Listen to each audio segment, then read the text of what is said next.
Sound? Camera. What was the exact nature of your work, Mr. Julian? Well, once we had decided, of course, in conjunction with the Government of India officials, which camps we should work in.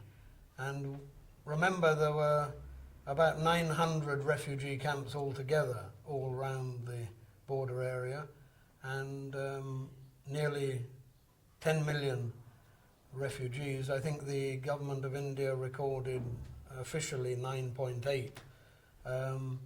And we were covering the supplementary needs of about 500,000 people. That's roughly 200,000 adults and 300,000 children, I mean, more or less.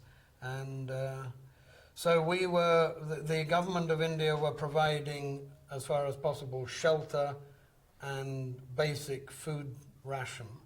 And we were providing all the supplementary needs, which meant sometimes the sanitation, the medical care, supplementary feeding for children, clothing for adults and children. So you can imagine it was quite a big operation when you have to buy 100,000 sharis and 100,000 lungis at a time and very quickly. And then children's clothing, different clothing for different sized children, very difficult to work out and at a fast pace. But the main, we had a huge personnel need, and of course that was for the medical work as well as the other activities in the camps where we needed volunteers to help with sanitation particularly and keeping the place clean, and also to keep people happy, to introduce music and things like that. That's interesting. Who were your staff? There were, I would distinguish between the office staff, the paid staff. We had a staff of about, 36 eventually. That included 13 drivers for 13 different vehicles. And most of my staff were either people who had come across as refugees and heard about Oxfam's work and come to see if they could help, or people settled in Calcutta but originally from East Bengal. And so they were a paid staff, and so it was very good that at the beginning of the relief program, when other organizations from Europe and the States and Britain, of course, were flying in white faces, going places to save people, and getting a lot of publicity when all these white faces on British Airways planes were coming to do relief work. Well, we said we didn't need them because we had all the expertise locally available who could speak the local language. And as it happened, within a few weeks, the Government of India banned all foreigners from going into the border areas. So we were in the best possible position as far as staff. So what we did was, for the medical needs, we needed really every type of medical personnel, but basically doctors and or nurses. And luckily we learnt that the daughter of one of the well-known leading Gandhians, Narayan Desai, his daughter was a medical student in one of the medical colleges, the Neil Ratan Sarkar Medical College. So we went to meet her one evening in the students' canteen. She is Uma. Uma. Yes. yes. And so from that meeting we were able to get an agreement with the college authorities as well as then the University of Calcutta that the voluntary work they would do, the trainee doctors, medical students, would be counted as part of their MBBS social and preventive medicine. And as soon as that was agreed, we had teams of medical personnel from the other Calcutta medical colleges, and then when it became publicised as being a wonderful piece of work that was going on, Bombay medical colleges started sending trainloads of medical personnel, and then the Cuttack Medical College from Orissa, the Ludhiana Medical College from Punjab, other medical personnel from Gujarat as well. So a huge, they would come for a month at a time. So there was a big turnover all the time, and we were running a very good travel agency operation because we had to get all the train tickets backwards and forwards and so on. But it was very cost effective and the right thing to do, but it also had the spin-off effect of influencing many of those doctors about their work in the future. Very good. Suffering from cholera, conjunctivitis. Well, there was a lot of malnutrition, particularly among children. There was, of course, cholera, which then wasn't as bad as had been expected, but it was very bad at the beginning. And but there was a lot of, especially during the very heavy monsoon, a lot of chest infections, and particularly skin infections because of the lack of good sanitation and lack of good bathing facilities and so on. So we were supplying a scabiol, the medicine for scabies, in 40-gallon drums, huge quantities. But it was basically diarrhea and worms, but also. All set, ready? Stand by. Sound? Ready? Okay. You were talking about this scabby and some gallons of. Yeah. We had to get some Calcutta industries very well geared up to produce huge quantities of a scabiol, the lotion that is used for scabies, and we were buying that in 40-gallon drums, huge quantities, and disinfectants like phenyl, and of course Lifebuoy soap or that sort of thing. Another epidemic in a way that came through the camps was conjunctivitis, and we had to bring in 1 million tubes of eye ointment, and the conjunctivitis, because everybody was getting it and it was spreading everywhere, was given the name of Joy Bangla. What kind of disease actually it was?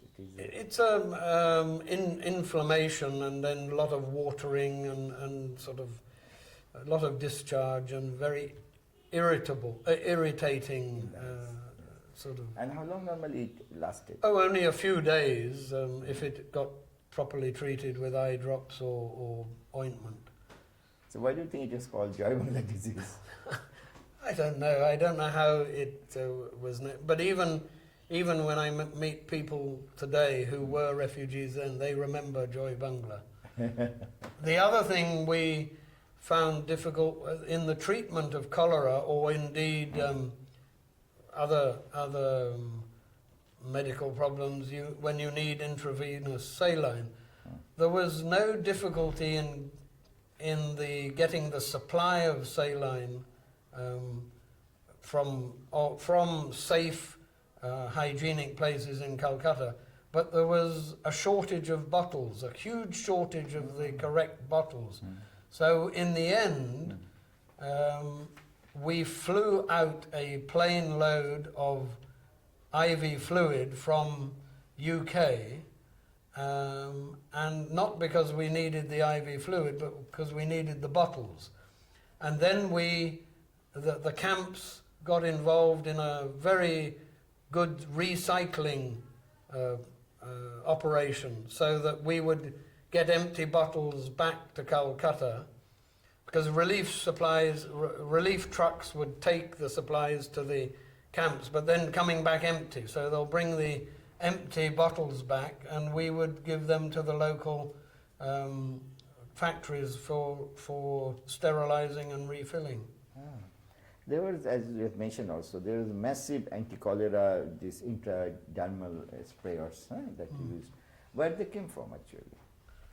Well, I think, I'm not sure who originally developed them, but I believe they were from one of the Scandinavian countries. But we certainly used them a lot with medical teams, and our Oxfam's medical director at that time, a man called Tim Lusty, he was photographed by an international photographer at Bongaon with the gun, and this photograph was in nearly every newspaper all around the world. I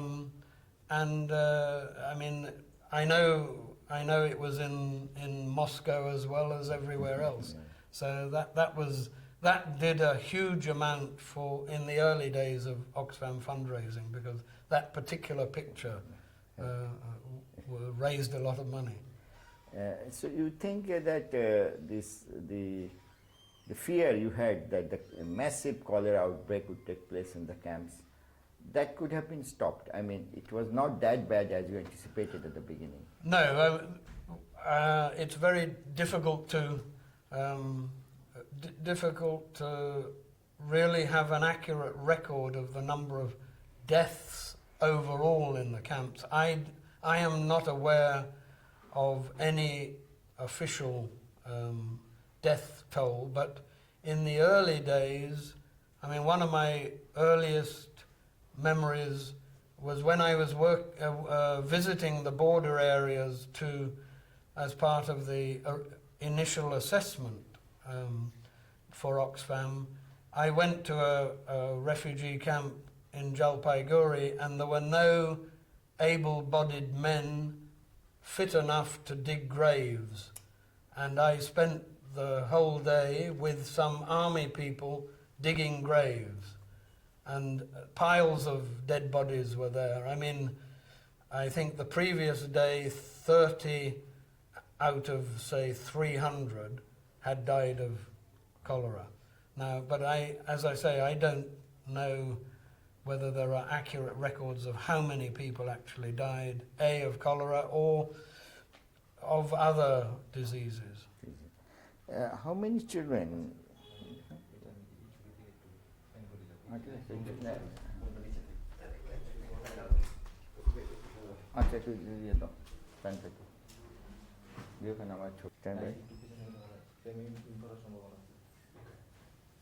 Okay.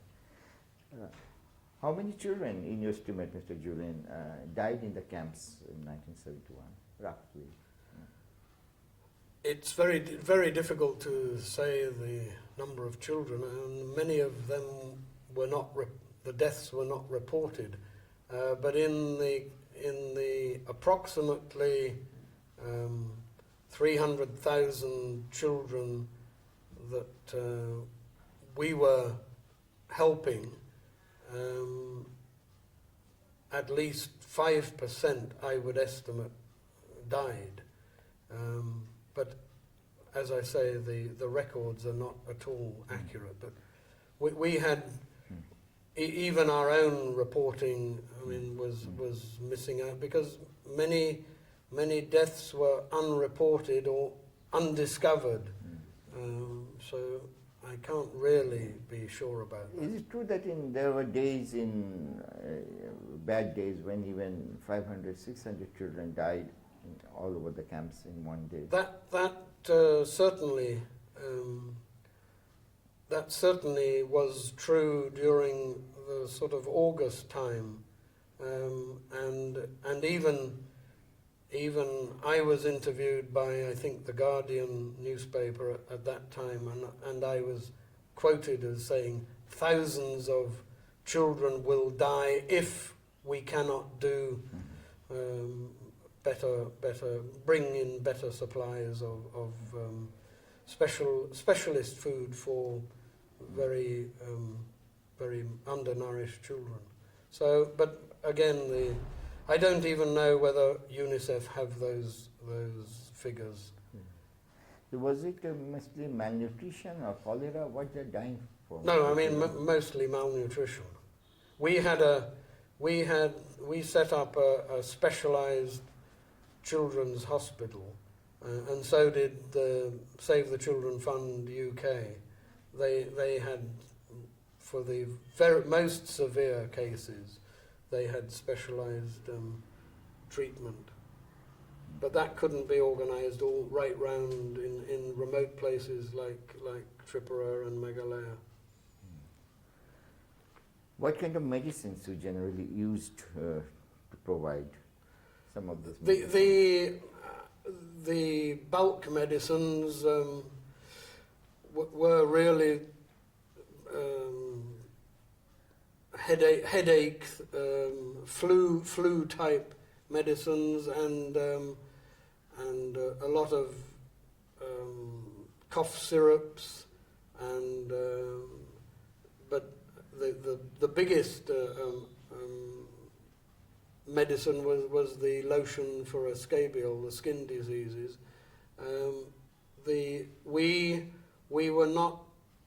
There weren't so many antibiotics being prescribed because the best antibiotics, I mean, they really need you to be eating a good diet if they're going to work, and so the prescribing of antibiotics was not very high, but a lot of medicine, obviously, for diarrhea and cholera, and the doctors sometimes, of course, ran out of supplies because transportation was very difficult, and even I've seen doctors, when they didn't have IV fluid, they were putting green coconut water through as IV fluid. And that actually worked. That worked. So, other than medicines, what relief materials would you provide to the refugees? Are there any other? Supplementary feeding of children. We had a lot of imported, donated supplies of high-protein biscuits. Those were quite successful, but it was better if we could, in the camps, they would make a khichdi with a high-protein powder added to whatever they were cooking, the rice and dal and some vegetables together, and adding this powder, which was made from groundnut and was made in a factory in Uttar Pradesh, which had been set up, or the cost of setting up the factory was partly borne by Oxfam for the Bihar famine in 66-67. So we reactivated we were buying the full production capacity of that factory. And then, just purely by chance, we found that the Calcutta Municipal Corporation had a similar factory, but it wasn't producing anything. So we got that going as well. So we were supplying a lot of this high-protein food supplement to other agencies. So that was quite successful. And then I mentioned before, we supplied clothing to adults as well as children, and with the when we were in September, October time, nobody working with the refugees could think that the struggle would be over by December. We were already planning and budgeting through for 6 months in advance, and so we needed to procure blankets for the winter. So we had to buy for the places not so cold. We would get sort of cotton chaddars and then Indian woolen blankets and then donated blankets from abroad. So those were the main supplies. We also, although the government were supplying shelter material, there were many places that needed additional tarpaulins or plastic sheeting or something like that. And we also spent a lot of time on sanitation. What anti-epidemic steps you had to take? I mean, everybody were afraid of some epidemic spread. So any specific anti-epidemic steps were taken into? Of course, the cholera was the main fear, but also in those days smallpox was still something to worry about, and so we tried to ensure that everybody was covered by smallpox vaccination, although that wasn't expected to be a sort of epidemic. But no, we were more worried about the diarrhea and cholera types of disease, and as I said, cholera could have been much worse, but it wasn't as bad as we had anticipated. It was still bad, and many people died, but because they couldn't get the correct treatment. But it didn't sweep through Calcutta as many people had feared. The idea of setting up a buffer zone between the camps and Calcutta with some anti-epidemic idea. Well, that was the cholera, yes, and I was called to a meeting called by the Director General of Health Services, and he wanted to vaccinate 1 million people in one particular area of Calcutta where the refugees were coming towards that area, and we managed to get about 1 million doses to Calcutta within 48 or 72 hours.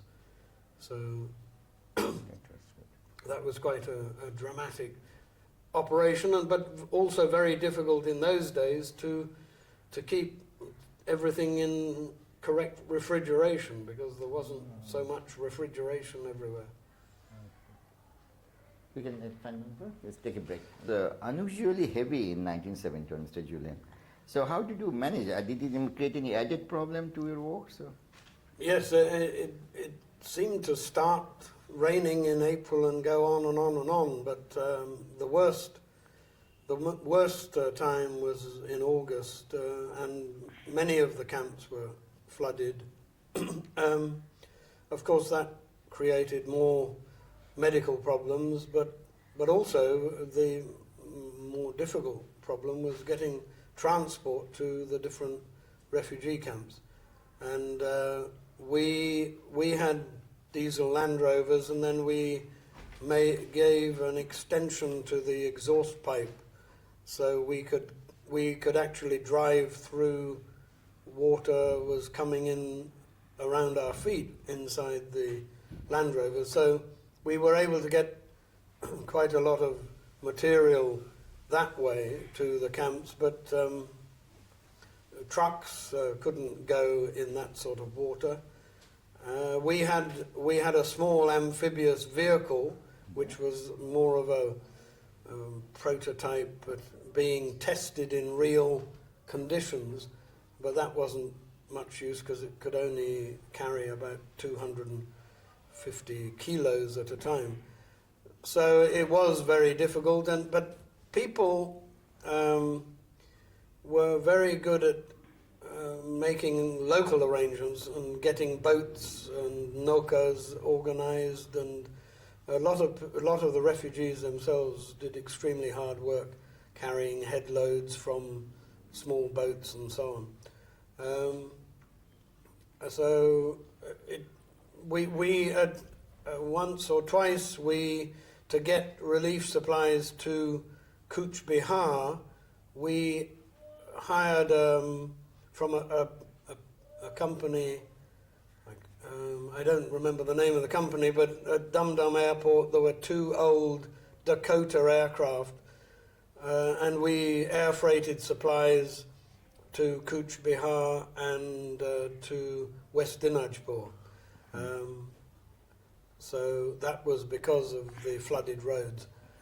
The other problem was that even when the roads were passable, of course military transport had priority over everything else. And so that was often a great difficulty when we were wanting to take trucks right the way round to Agartala, and that could sometimes take 10 or 14 days. How was the general spirit and behavior of the inmates of the camps? I mean, how they cope up with the situation themselves?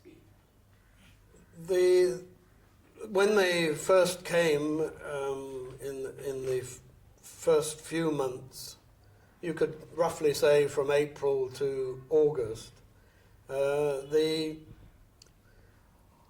first feeling was that of hopelessness and despair and having lost everything. Some families having lost members of their family on the way over, sometimes due to a heart attack, sometimes just old age and becoming very ill.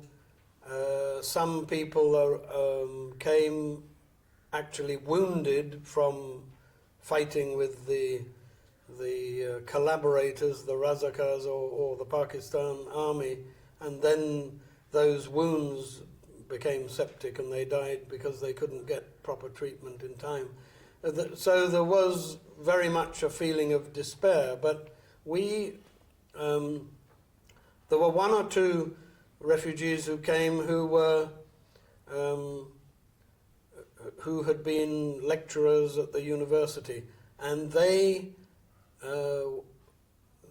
when they sent the requisition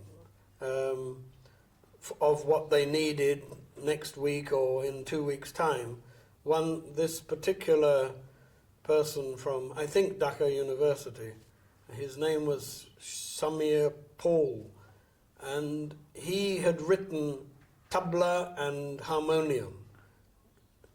This will be better medicine, something like that he had written. So then we actually bought a huge number of tabla and harmonium, and it really was a good medicine because they remembered the green fields of East Bengal, as it was then, or East Pakistan, but now Bangladesh. So they remembered a lot of their home memories and the people they'd left behind, and there were tremendous sometimes singing competitions, and then particularly to get, although there were informal schools set up on the initiative of the sort of camp committee, it was very good to get children involved with the singing and the music and the dancing. So that was very, very interesting. Yeah, that's fascinating. The general health condition must be very bad, I mean, with that kind of sanitation and lack of food. So, will you name the very specific diseases they suffered from? I mean, what were the main diseases? Well, there was just general diarrhea, but amoebic dysentery, and that's really the worst. But also, because of the difficulties of sanitation, there were a lot of intestinal worms, which of course are easy to treat because they just need one tablet, but it's quite difficult to get small children to take the tablet unless you were able to hide the tablet inside a lump of banana or something like that. So the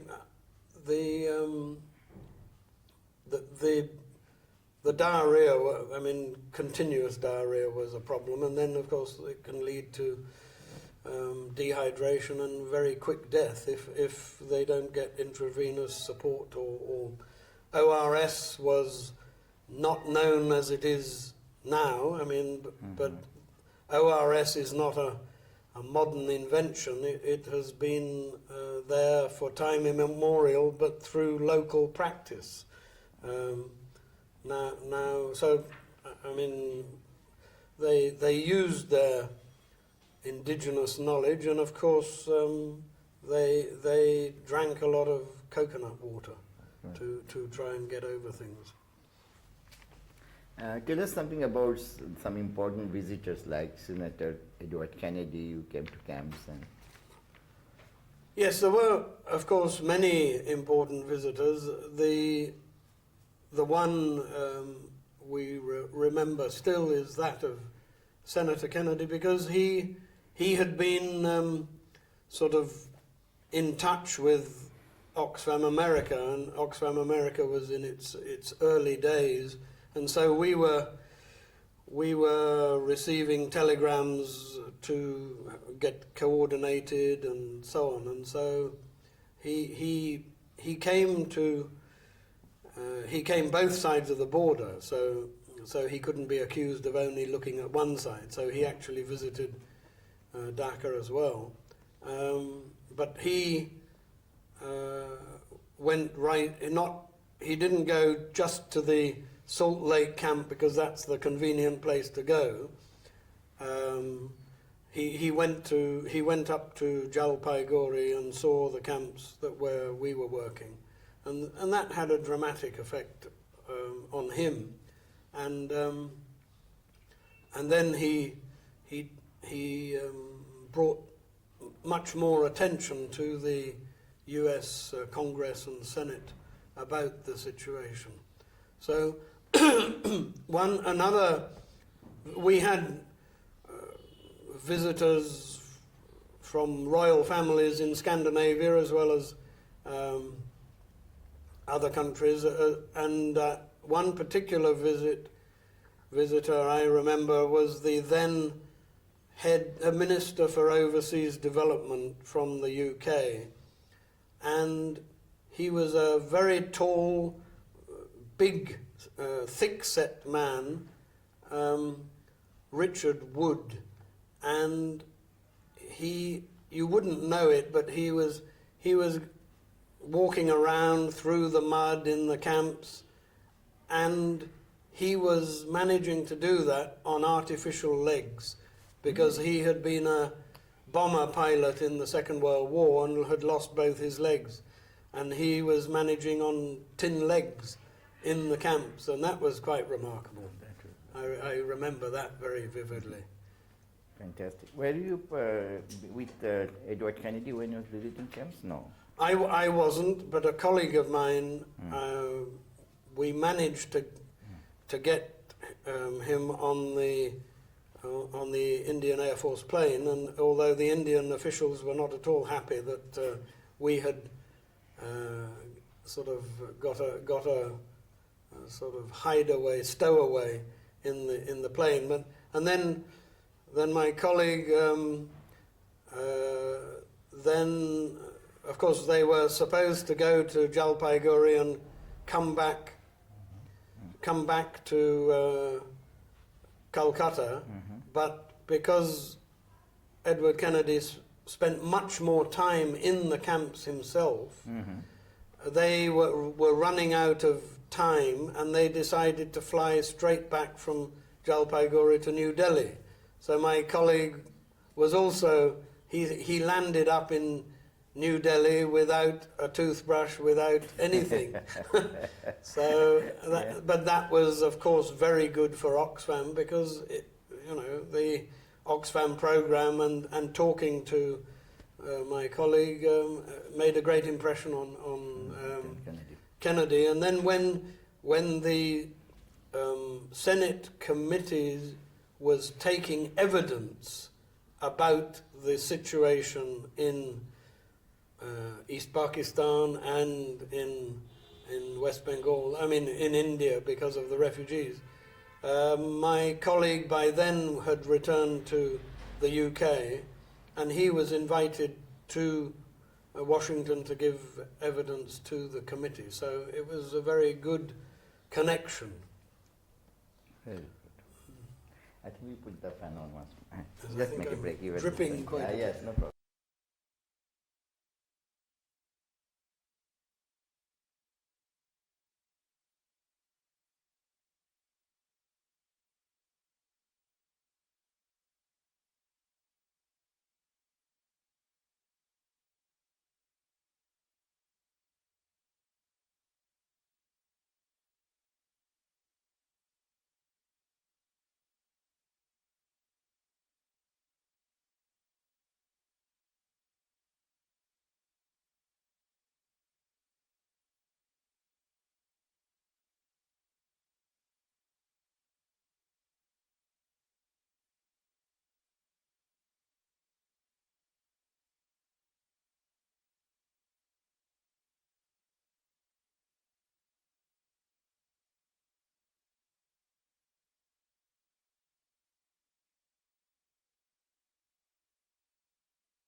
I've forgotten the name of the building. Church. Even dates back, somebody was telling me, to when the Portuguese were here. Yes, quite a few hundred years back, yes. Nagori, it's called the place called Nagori. Nagori, there is school there. I went to shoot in that school because Tajuddin Ahmed, this Prime Minister, he studied there in his childhood. Could you please tell us something about, just one second, just a little bit comfortable for something about Mother Teresa and the role of organization in 721 operations. Yes, actually Oxfam had quite a long association with Mother Teresa and had assisted some of her work. Sorry, once more. We have some technical problems. Sorry. I will ask you the question again.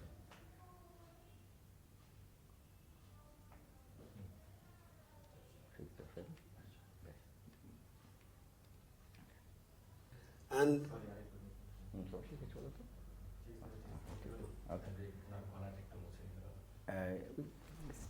না তুমি একটু কানে দিয়ে দেখো তো নাই কি disturb করে কিনা তাহলে yes please tell us something about the role of Mother Teresa and her organization. yes, well, Oxfam had a long association with Mother Teresa over the years and had assisted many of her different activities, particularly with the work with leprosy affected people.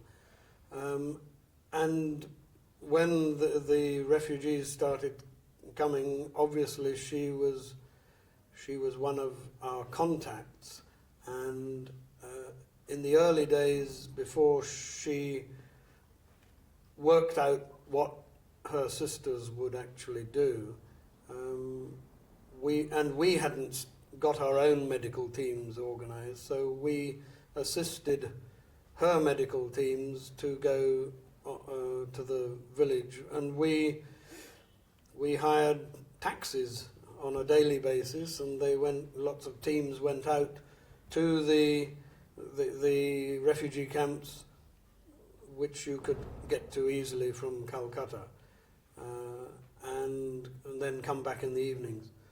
So we were also supplying her teams of medical missionary sisters with whatever medicines and other supplies they needed. So it was quite an interesting time. This was the beginning for about 3 or 4 weeks.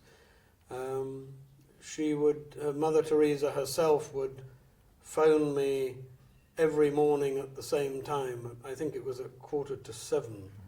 And then she wouldn't say, "Good morning, how are you, Julian?" or something like that. The first thing she would say, "God bless you, Julian." And then she would give me a shopping list. And then I would say, "Well, yes, I think we can organise this."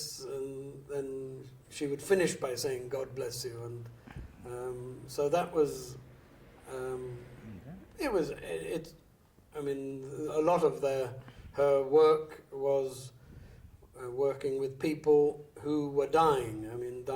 Dying and destitute, and giving them a clean, comfortable place to pass their last days. So that was how her missionaries of charity first became famous. But a lot of other work and teaching as well. So it was a good experience to have had an association on a personal basis with her.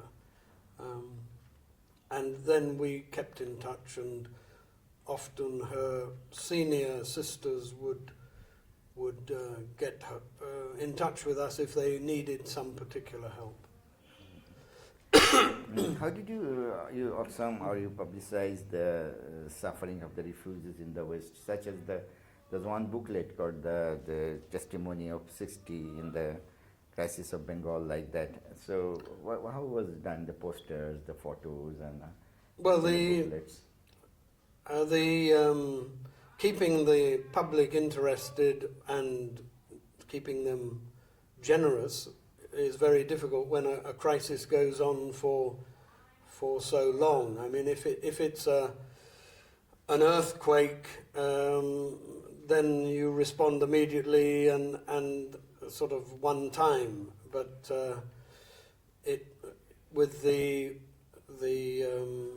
refugee relief program going on for 8 months, or in some cases a bit longer, it meant that new ideas of how to raise funds were needed.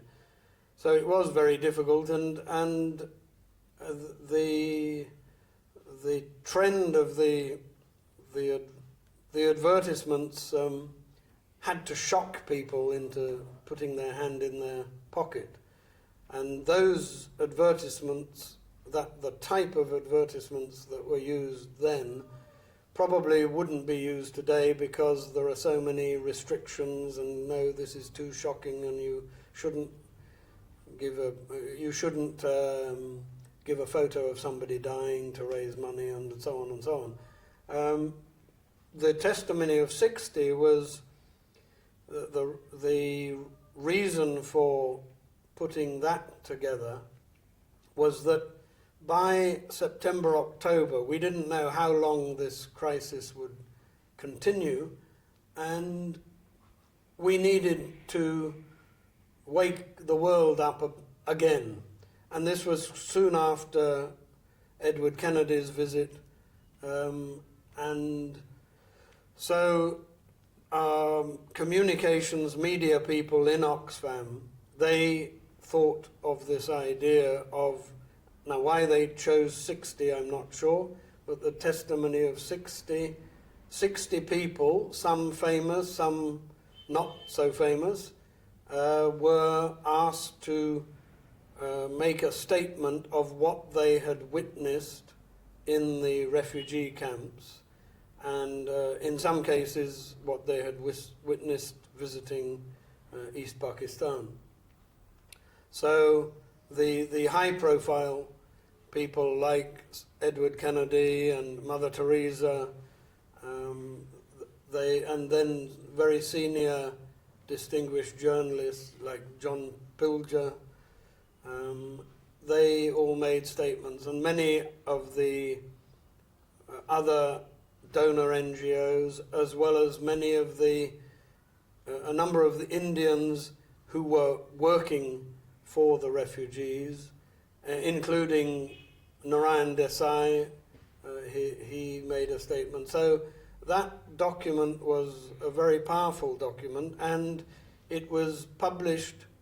I mean, we collected, a lot of those statements, of course, were collected from Oxfam's head office, but we collected a lot in the field and then telexed them to Oxfam, and the publication was put together within a month from start to finish, and because they wanted to publish it to be at the same time as the opening of the General Assembly in the United Nations, which is about October the 22nd or something. And so that was handed over to heads of government in many countries the same day as it was handed over to their country's representatives in the UN. And it was well featured in the Indian newspapers, pictures of the head of Oxfam handing the document in to 10 Downing Street and so on. Not only that, that was published, I think, on the 21st of October, that was the date. Before the end of October, Senator Kennedy had got the whole document reproduced in the congressional record. So it was unanimously accepted as a document regarding the situation in the refugee camps particularly. And to have it adopted in the congressional record at that time, when the American government were certainly not pro-Bangladesh, is quite remarkable. That's really interesting. I wish we could have a copy of the book. I'll try to find it the next maybe. Find the laptop. What are your significant memories of 1971, Mr. Julian? Well, that's a very difficult question. I suppose the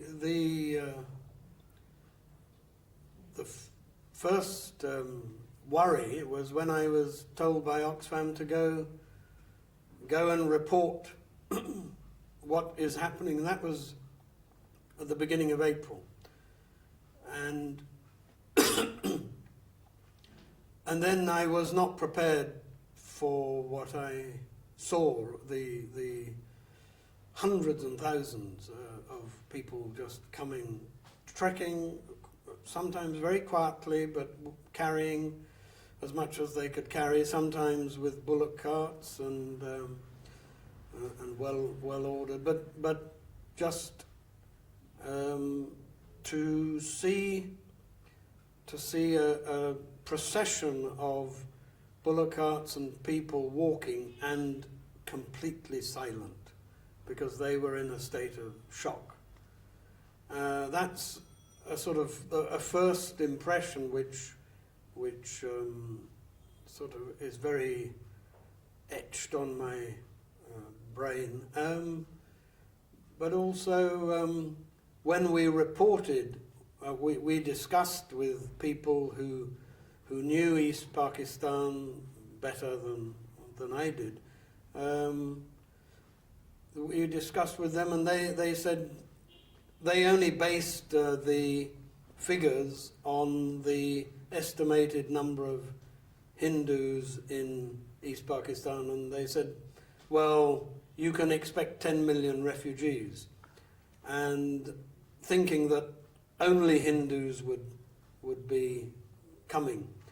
But when we sent the first telegram to Oxfam mentioning the possibility of up to 10 million refugees may come to India, the reaction of the senior people in Oxfam was sort of, well, Julian has been affected by the hot Bihar sun, and he's put too many zeros on the telegram, and they thought I would that it should be 1 million, not 10 million. So, of course, later on that estimate was proved correct, but it was according to what we found, 60% only of the refugees were Hindu. So that was the first, and then of course my experience of digging graves in the refugee camp in Jalpaiguri, that was fairly dramatic.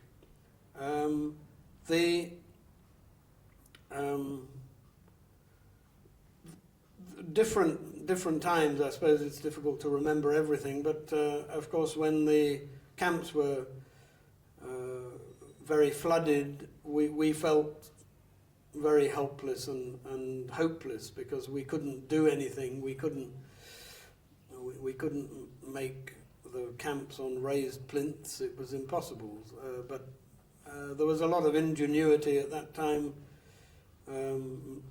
just bringing the beds higher and higher as the water got higher and higher, and they somehow managed to keep cooking on the top of the beds. And then, of course, I expressed my amazement at how they were managing, and they said, no, but we are used to this. We get flooded every year in Bangladesh, and we know how to manage.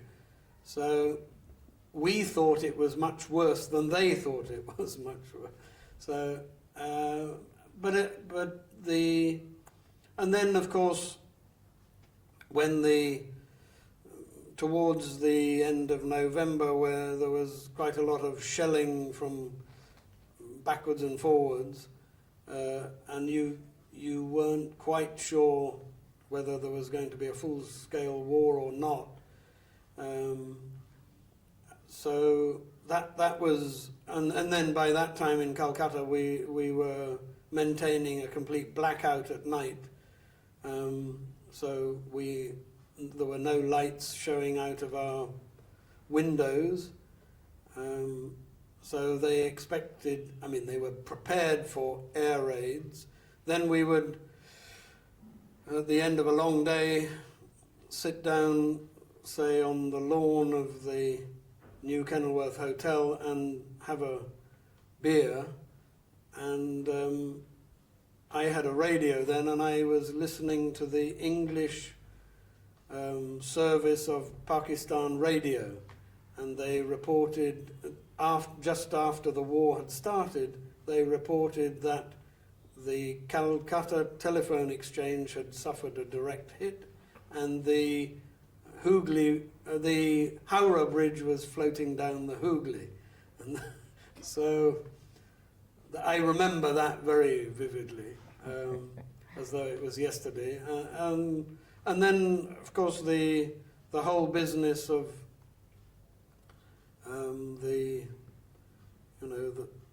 the attitude of the American government and the Seventh Fleet supposedly coming into the Bay of Bengal to pick up American diplomats, but other people knew that there was something more sinister. And so that was also very, very scary. And we had a colleague who had been working at ICDDRB, which was then called the Cholera Research Laboratory, I think. And he had been put on a blacklist by the Pakistan authorities because he was very pro-Bangladeshi, and he had to leave the country because otherwise he would have been killed. So he was a doctor and working very closely with us in the camps, and when that news of the Seventh Fleet came through, he just collapsed in tears and what are they doing and so on. He was American. He was an American, yes. I suppose those are sort of some of the those particular instances or particular events that I remember, but also the refugees went back far quicker than we expected. But even so, there were some who were leaving even towards the end of February.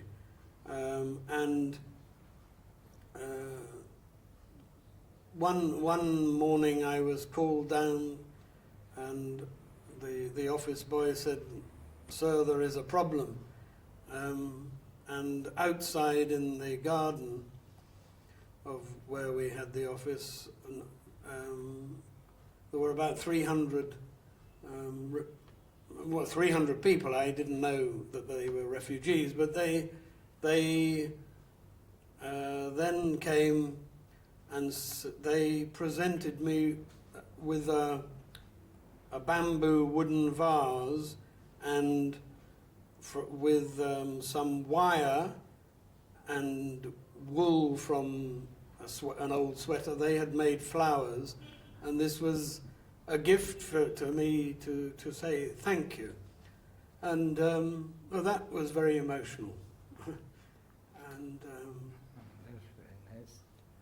You must have witnessed a lot of harrowing scenes in the camps and all. So, what was one of the most tragic memory that got imprinted in your mind for all times, from humanity's point of view?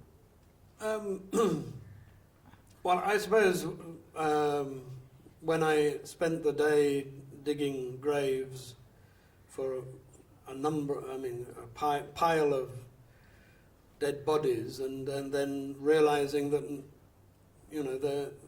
their families will never know where they were buried and all that sort of thing, because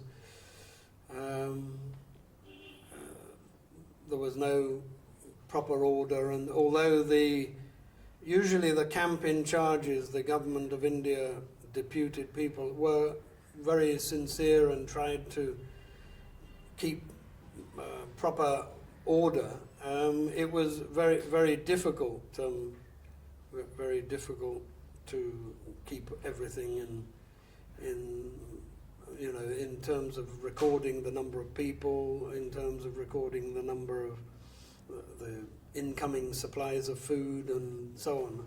So, well, that was, I think also when we were on the border with the anti-cholera vaccine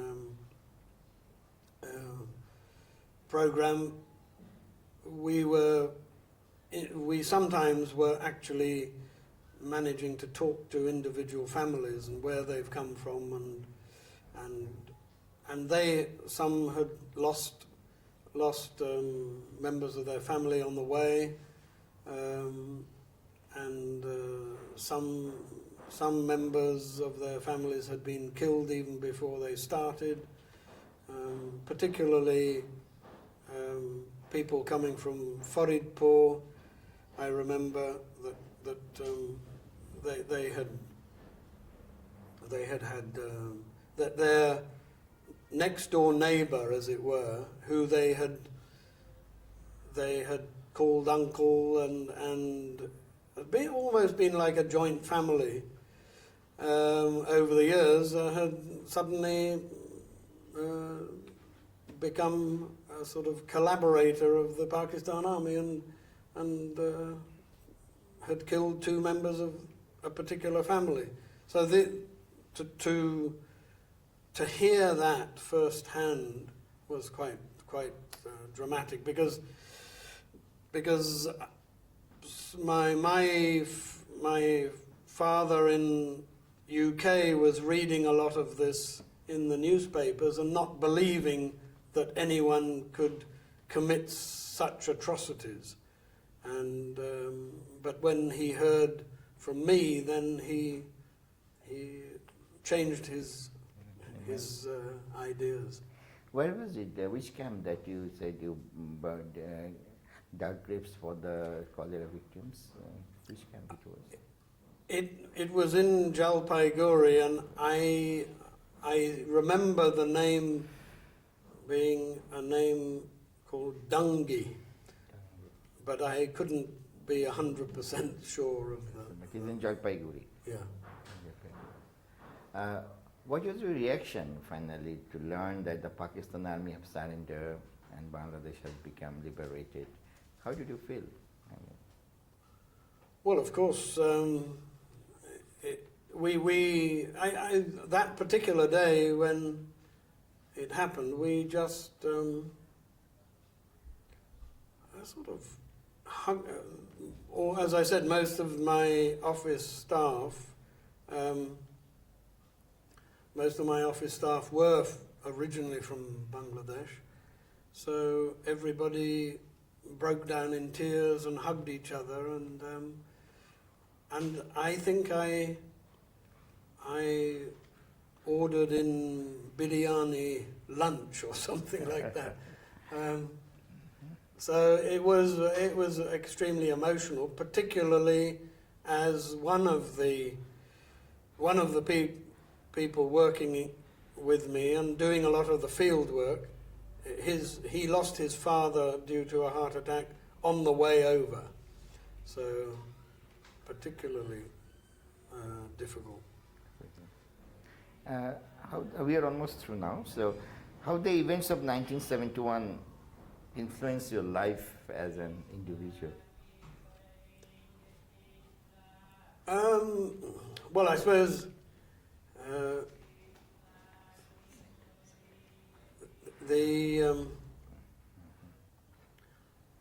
I was at towards the end of 3 years' work in Bihar, and if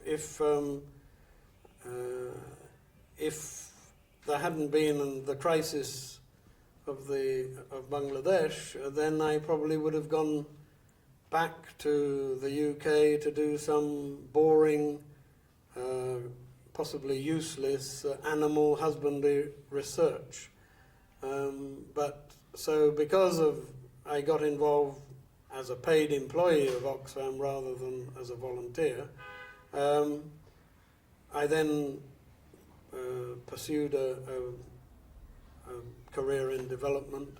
I was in India for 15 years altogether, and then I've been on I think I've either been working full time in Bangladesh, or I have visited Bangladesh for short-term work. Except for 3 years, I've been in Bangladesh, at least for a short time, every year since liberation. So I think that I have been very fortunate from that point of view. So otherwise, I wouldn't have had a career in development in this way. During 71, you met the Bangladeshi leaders or interacted with them. What was your experience about? think I need okay, to. please. Thank you. I need to. How was the impression about their performances? Yes, the first time I met them in Calcutta, I met Tajuddin and Kamruzaman, and that was particularly because we had had a shipment of, believe it or not, nutritionally fortified, dehydrated mashed potato, which had about 50 tons of it came from Canada. And normally we had all the bills of lading and airway bills for the freight. They were in the name of the Government of India, Ministry of Rehabilitation, for Oxfam. And then that was a good way of clearing them through the customs, because it worked very well.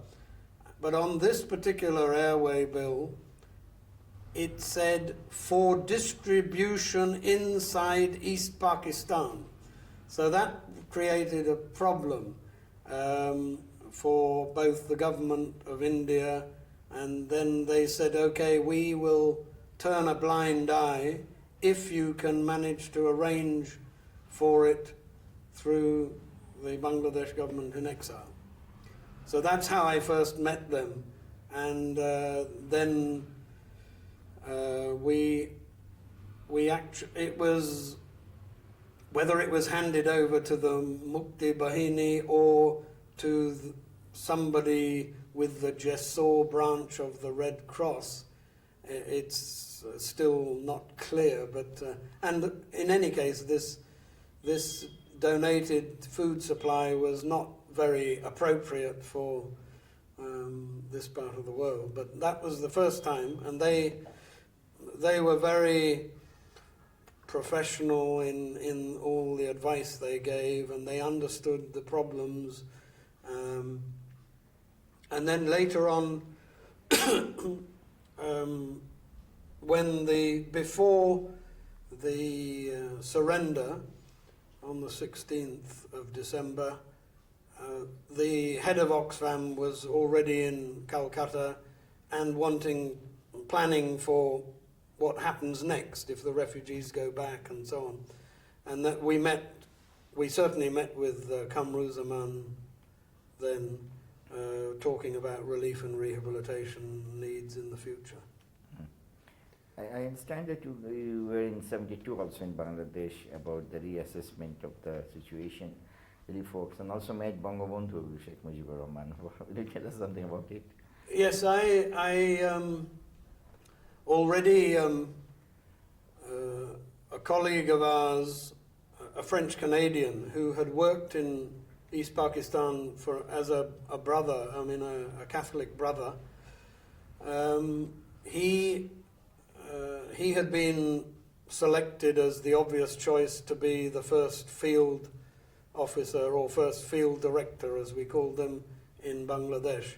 He had worked already in East Pakistan for 7 years, and he was fluent in Bangla, and he could sing in Bangla very well as well. So he was having some sort of dispute with Oxfam, because Oxfam had a lot of relief supplies in the pipeline and wanted to hand them over, and he said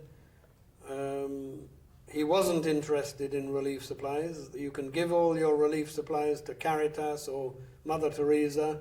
I want to invest, he said, in young Bangladeshis with vision for the future.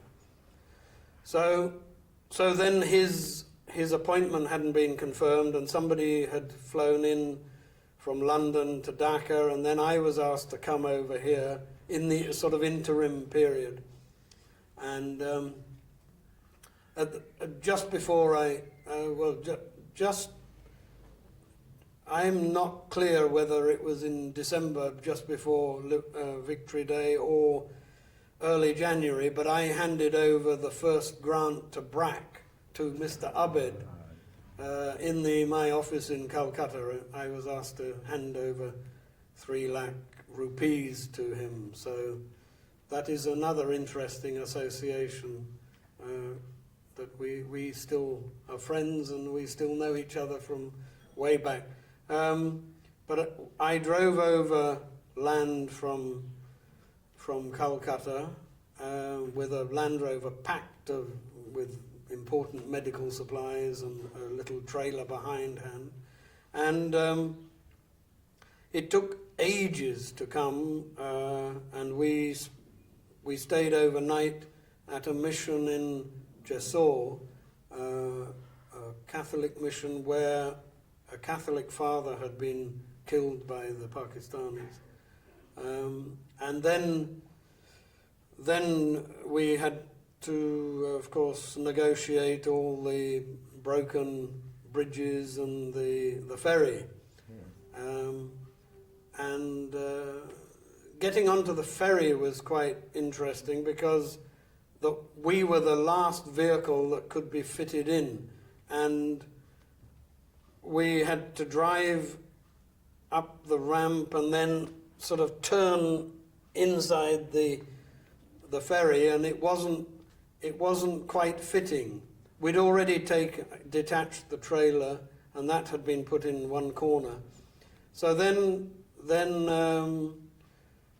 my driver, who had come as a refugee, a Hindu driver, he had said to somebody, and we had Oxfam written on the vehicle, so then some people had heard that we were having a problem, and refugees came, and with Joy Bangla shouting, they lifted the back of the Land Rover, Really?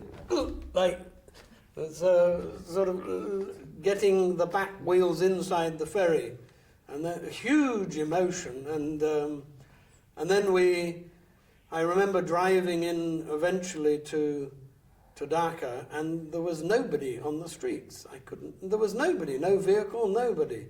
And just passing the old airport, suddenly we were surrounded by military, because what we didn't know, there was a curfew still going, and we were driving in at about midnight.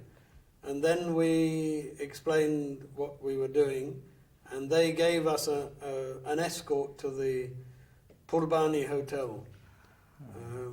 After that, that was about the 20th of January, 1972, about 10 days after Sheikh Mujib had returned.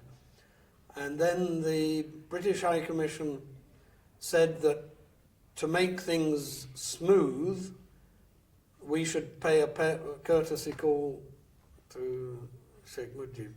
So that was arranged, and then he said he had been briefed about Oxfam and what Oxfam had done and so on, and then he said, "So young man, how can I help you?" And I said, well, sir, I just wanted to know what a small organization like Oxfam could do with all the big problems that face your country. And he took his pipe out and pointed the stem at me and said, "How did you come here?" And I said, "I drove overland from Calcutta." And he said, then you have seen more of my country than I have, because I have been in jail in Pakistan. So what does my country need from what you have seen? What did you see? And then I said, well, I saw burnt out villages, broken bridges and culverts and sunken ferries. And I said, bridges are something for a bilateral, multilateral business, and we are already committed to a house building program through CARE, actually, at that time. And then he pointed his ferries, and I said, I think ferries will be very expensive, and we don't have that sort of volume of money.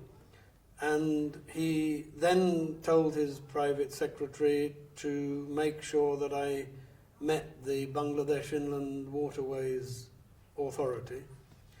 And as a result of that, there are 3 ferries still working at Gwalanda.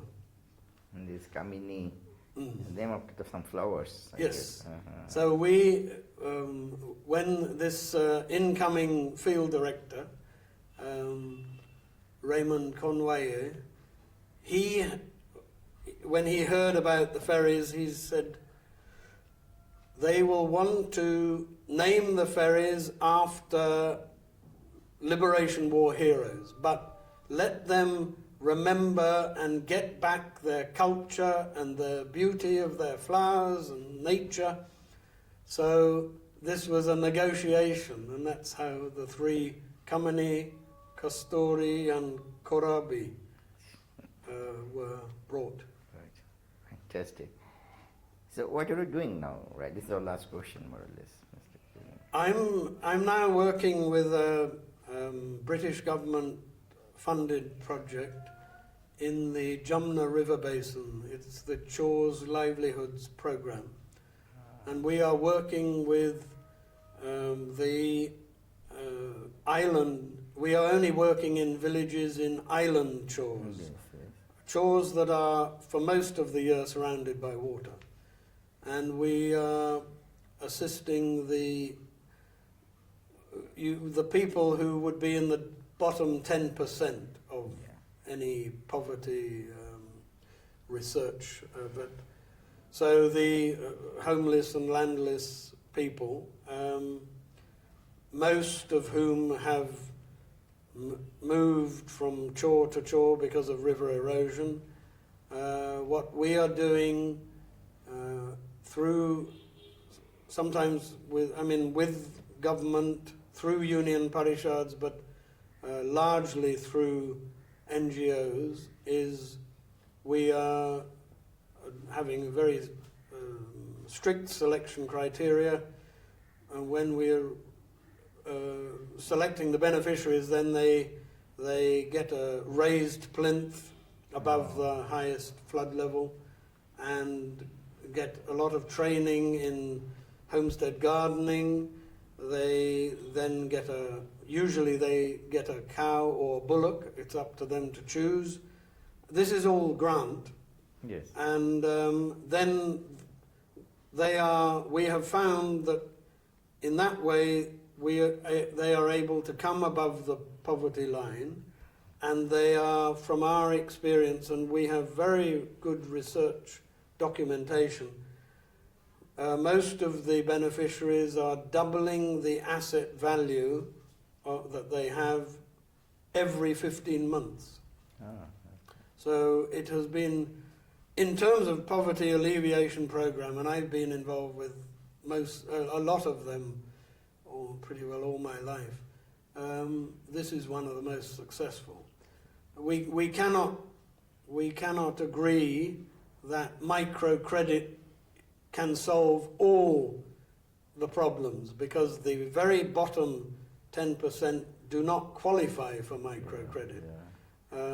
So this is a remarkable program. We won an international award last November, and now our company, the management agency, 2 days ago we heard from DFID that we have won the contract for the second phase. That's right. So all being well, I will be here until I am 70 years old. Fantastic. We are very lucky to have you around. Then we can make more of it. Well, you Thank must you. come and look Yes, at the chores. I would love to, because I'm very interested in Yamuna Chora. I made a documentary also about it. That would be nice. So thank you, Mr. Julian. I think our set of formal questions are over, but if you want to add anything on top or something we have missed out, then we'll work with the photos a bit. But if you think you have anything to... No, I don't I'm not sure that it's... I think it's covered most of that. Yeah, I mean, because it becomes a bit sensitive if I give an opinion about war crimes and all that business. Yeah, let's some Bangladeshis. Yeah, do yeah. That would be nice. But then you can show us the photos, especially this one, who is who, and also testimonials. You can explain. You can hold it like this way so that my camera. No, you can sit there. The camera will go near you. You can show it like this way to me. No. Yeah. No, just explain who is you, showing like this, close to you. What? And this is. This is Ashish Sen, Yeah. who stayed back. He came as a refugee, but he stayed back in India, and then worked for the garden reach workshops of the government of India. Yeah. Then it is you, I guess. That's me. Yes. 26 years old. Man. This one, Adrian Marshall, he then continued in development. He had been working with us in Bihar. I see. So Yes.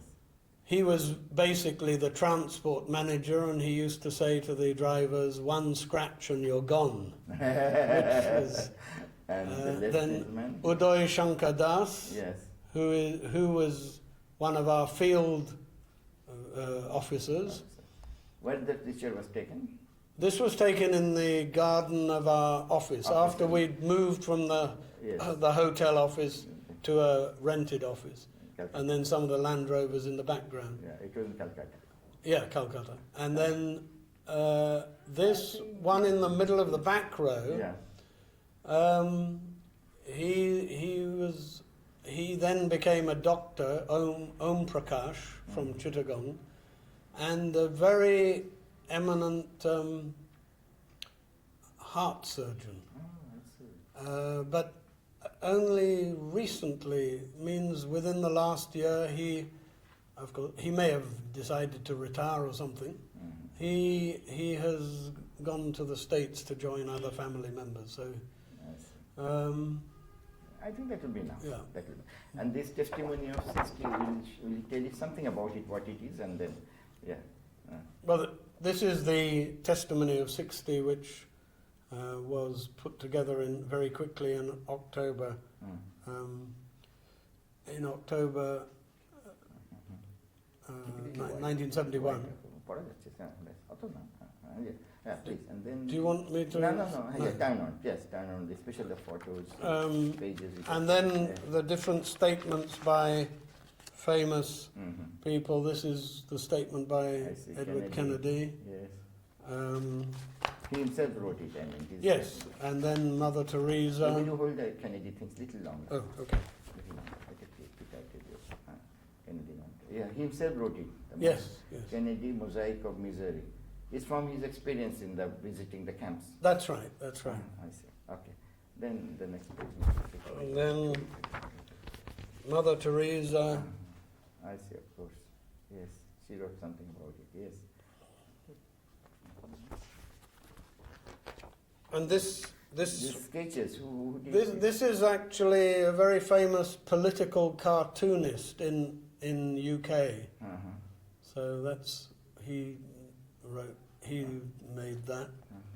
And when the newsmen crack up, Nicholas Tomlin, who was a famous journalist, he describes how they all feel that they are very hardy, seasoned people, and they don't show emotion. But this writing. We can see that picture on the one before. Oh, this is. Yes. But even the newsmen become emotional when they visit. And sort of become very depressed. Yeah, this is one of the refugees. Yeah. And this is an interesting photo. Yes. In fact, it's important actually to read the caption, because the caption. This is by a famous Italian photographer, Yes. and he said he wanted to show the dignity of people, that even while suffering they can look very dignified. Mm-hmm. What should we take? I see. Yes.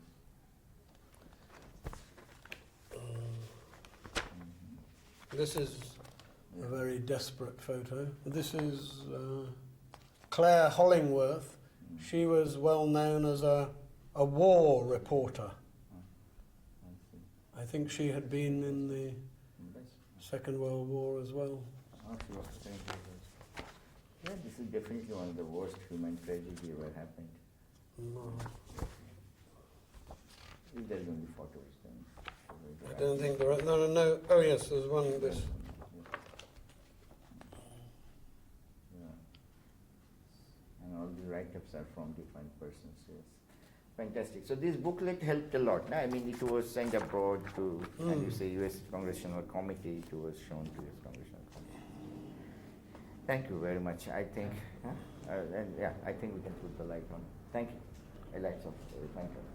Great. It was really really.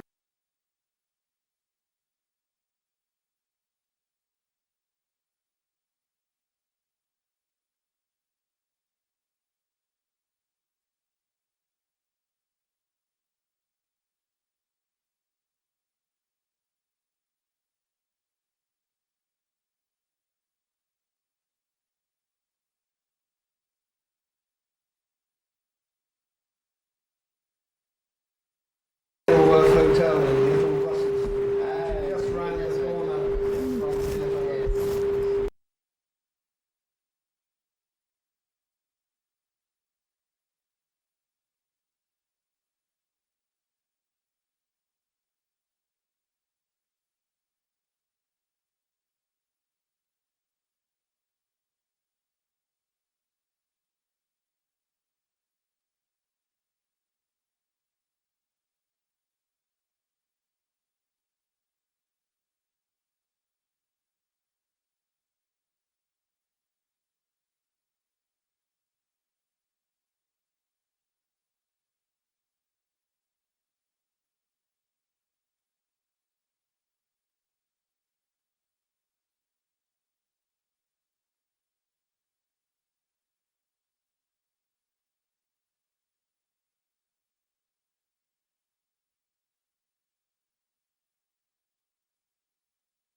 যদি পানি খেতে চাও ওখানে পানি আছে তোমরা যদি খেতে চাও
Mr. Julian, how did you get involved with the refugee works in 1971? Well, I was working on a village agricultural development program in Bihar. Oxfam had started working with 4 Gandhian ashrams, and so I was working as an agriculturalist in one of the poorest areas of Bihar with the untouchables, the Harijans. And I'd already completed about 3 years when we heard the news of unrest in Dhaka in the early part of March 1971, and then soon we had reports from some of the Oxfam projects in the border areas that there was going to be a lot of trouble. They anticipated. And of course, when the crackdown started on the 25th of March, we didn't get the news so quickly. We were only relying on BBC World Service, and the newspapers weren't covering it very well, the ones we were getting in Bihar. But very soon we had messages, telegrams from different organizations that Oxfam was in touch with in the border areas, and they were already facing problems with streams of refugees coming over the border. So immediately we were asked by Oxfam to leave Bihar and go and see for ourselves what was happening. Where were you positioned, actually? Well, I had been in Bihar, Yes. In Gaya, known very much as the hottest place in India. But then immediately we went right round the border areas up to Cooch Behar, looking at the situation, and then eventually we opened an Oxfam refugee relief program office in a hotel in Calcutta. Just one second. Yeah. Where you were positioned in that second. All right. Ready? Camera, sound. Fan off. একজনই থাকো, 3জন ফ্যানের চেয়ে দৌড়াতে পারে না, তার দায়িত্ব কোনো দাঁড়াতে না এত লোক। হ্যাঁ, ওকে, all set. Ready? What is where are you positioned after you are asked to come for this work? After we had visited the border areas, we set up a temporary office in a hotel in Little Russell Street in Calcutta. And because we were there first, many other organizations coming from Europe and North America for relief work, they also came to the same hotel, so it became a sort of refugee relief hotel. And it was quite good for coordination, of course. Yes. How many camps did you have to look after? It was a moving number, but approximately 30 to 40 camps at any one time. But sometimes camps had to be closed down or moved, or people shifted from one camp to another for logistical reasons. But we were always in the same, pretty well in the same camps for the duration, from May to January, February, when the last refugees came back to Bangladesh. Can you remember? It's quite a long time, but what are the places the camps are located mostly? We decided at the beginning that all the foreign donors the foreign NGOs were wanting to have relief work near Calcutta because it was convenient.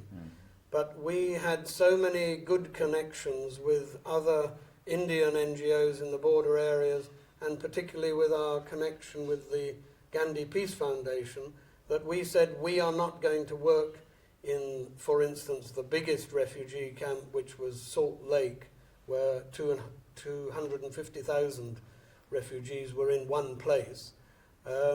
We started working right round Tripura, Meghalaya, Assam, Cooch Behar, Siliguri, Jalpaiguri, West Dinajpur, Baloghat, Barasat and Bongaon, all these places a bit further away from Calcutta. What were your main worries and concerns? I mean, what were the priorities you were putting into? Well, right at the beginning, of course, there was the scare of cholera, because there was a cholera outbreak, and the government of West Bengal were very worried that there would be an epidemic sweeping through the whole city. So they wanted to vaccinate a sort of buffer zone, and we were also involved with introducing the then new intradermal panjet, a sort of injection gun which blasted the cholera vaccine through the skin, so you didn't need needles. And so we were actually having medical teams at the main border crossings, so that when the refugees came across, thousands a day, or sometimes as many as 10,000 at places like Benapole, Bongan, they were all getting gunned with the cholera vaccine. But of course, years later, of course, we realized that the cholera vaccine wasn't that effective. So, but that's what we did at that time. Yeah. The other problem, of course, was something that you can't deal with medicine, and that is emotional trauma. Yeah. The shock. People were coming across with glazed eyes, blank looks on their face, and they were in severe shock, and that was a very difficult situation to deal with. Will you please tell us something about the organization of Oxfam, its formation, its nature of work? And Oxfam actually started in 1942, and it was a group of Quaker people, and they were very worried about the plight of civilians in German-occupied Greece. Yeah. And they wanted to get relief material, to food and medicines into Greece, and they tried to get it through the International Red Cross, and finally succeeded. And then it was set up as the Oxford Committee for Famine Relief. Mm-hmm. And then many people thought it would close down at the end of the war, or when the European war refugees had got settled. But no, it went on to be involved in a lot of relief work. Some of the early work after the Second World War was with the Palestinians, and then it developed into a development organization, long-term development, but also with a lot of expertise in disaster relief. I see. How and from which sources from organized donations for the Bangladeshi refugees? Well, mainly from the general public, but also a lot of assistance was coming from the British government. And the British government were also assisting by providing Royal Air Force planes to ship air freight relief supplies, and even air freight Land Rovers for our use. So, but the big money came from the general public, and also at that time, Oxfam Canada, a sister organisation, was already had been established for a few years, so they were raising money in Canada, and Oxfam America had just been formed, and then suddenly they got involved with huge amounts of donated medicine. That was their particular expertise in getting all the pharmaceutical companies in the States organized, and then they wanted to send us as much as possible, but we said we only wanted, say in the medicine line, we only wanted medicine that we could not buy in India, because we wanted to, in a way, give as much money into India, because India was having to pay huge amounts of money to give the basic food and shelter to the refugees. So we had to screen what medicine came from overseas.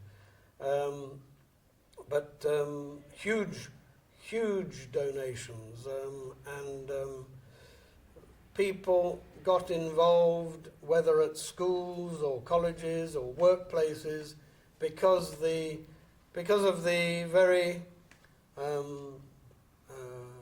striking pictures that were coming in the media and in the television. So pretty shocking pictures. And so then, but the other problem Oxfam had was to keep the interest of the public going, because when it's on the front pages and on your 9 o'clock news at night, then you're persuaded to donate. But so that at the beginning, when the first rush of refugees came, it was front page news, and when the atrocities became more written about by people like Anthony Mascarenhas and Simon Dring, then it was front page news. But then interest dropped off. Then there was the cholera scare, and then it came back on the front pages, and so on. So it was very difficult to keep the interest and the generosity going. And so we had to use some pretty shocking advertisements, and sort of say, coming up to Christmas in 1971, there would be a picture of a refugee who you could think is very sick and may die, and then the writing on the advertisement would be, the best gift he could have for Christmas is a peaceful death, or something like that. So people are generous at Christmas, so that was another wave of generosity. And we were very worried about the winter, particularly in the hilly areas, particularly worried. And then there was a campaign, take a blanket off your bed. So people were told that if you have spare blankets, old blankets or new blankets, if you mail them to a particular warehouse of Oxfam, the Royal Mail Service would not charge any postage. So there were all these things going on, very innovative and inspirational ways of raising money.